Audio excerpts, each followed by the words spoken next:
NPO, there is a concept of fund based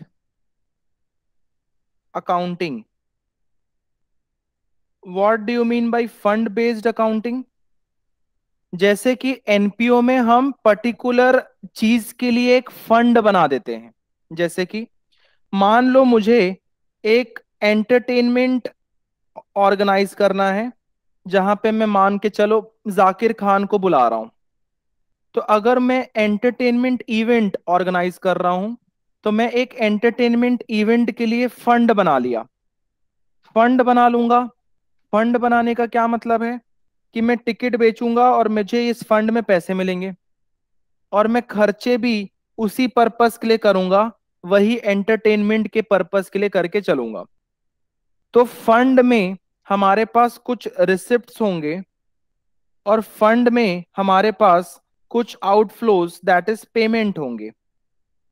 कभी कभी receipts कम होता है, पेमेंट ज्यादा कर देते हैं तो खर्चा हो जाएगा, और कभी कभी अपोजिट हो जाता है, रिसिप्ट ज्यादा हो गया और पेमेंट कम हो गया तो हमारे पास इनकम हो जाता है। This fund is treated as liability. ऐसे फंड को क्या ट्रीट किया जाता है? लाइबिलिटी ट्रीट किया जाता है। जैसे कि हमारे प्रीवियस क्वेश्चन में एक प्राइस फंड लिखा हुआ था, that was on liability side. Price fund का कुछ ओपनिंग बैलेंस था, प्राइस फंड में कुछ पैसे आए, और प्राइस फंड से कुछ प्राइजेस डिस्ट्रीब्यूट हो गए और क्लोजिंग बैलेंस बच गया। वैसे ही एंटरटेनमेंट इवेंट का फंड हो गया। मैं अगर एक क्रिकेट मैच ऑर्गेनाइज करा रहा हूं तो क्रिकेट मैच इवेंट का फंड हो गया। मैं अगर कुछ भी और टूर्नामेंट ऑर्गेनाइज करा रहा हूं तो टूर्नामेंट का इवेंट का फंड हो गया। तो this is called fund based accounting. और हमेशा ये जो फंड होता है ये लाइबिलिटी साइड में खड़ा रहता है, और हम लाइबिलिटी से ही प्लस माइनस करके चीजों को दिखाते हैं। ये इनकम और एक्सपेंडिचर में नहीं जाता। ठीक है। इनकम और एक्सपेंडिचर में कब जाएगा? जब इस फंड का पर्पस फिनिश हो जाएगा और हमें अल्टीमेट पता चलेगा कि इस फंड से मुझे प्रॉफिट हो रहा है या लॉस हो रहा है। ठीक है sir.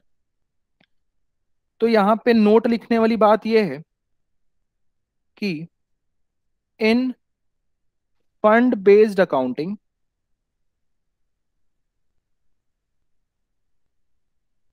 all inflows, that is receipts, and all outflows, that is payments, are shown under liability side of balance sheet. Full stop. Note number 2 ये है, this is my note number 1। Note number 2 ये है, these balances will not be transferred to income and expenditure account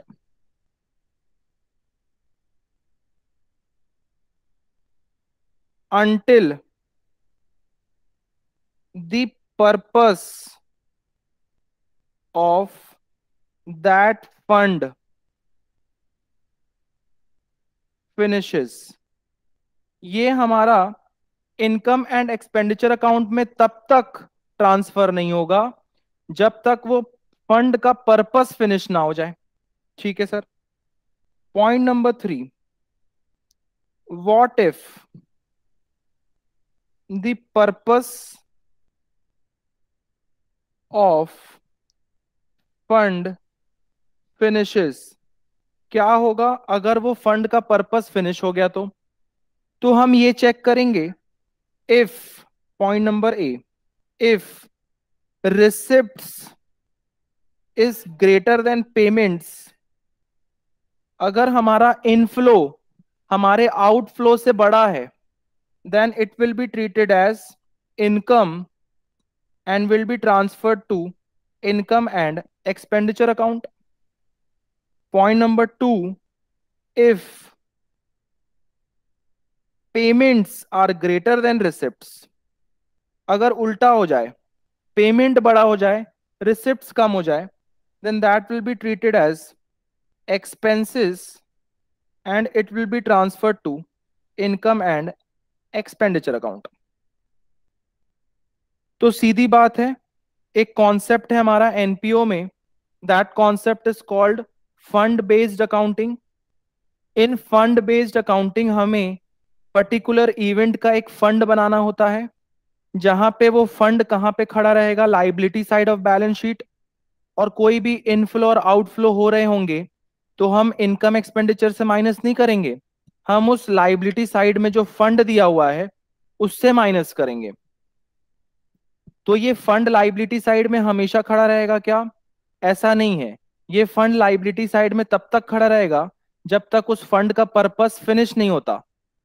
जब वो fund का purpose finish हो जाएगा तब वो लाइबिलिटी साइड से हट के या फिर इनकम साइड में आ जाएगा या फिर एक्सपेंसेस साइड में आ जाएगा. अब हम डिसाइड कैसे करेंगे कि इनकम में आएगा कि एक्सपेंस में आएगा? तो डिसाइड करना बड़ा आसान है.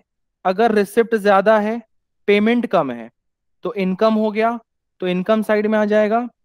और अगर पेमेंट ज्यादा है, रिसिप्ट कम है, तो एक्सपेंस हो गया, एक्सपेंस साइड में आ जाएगा.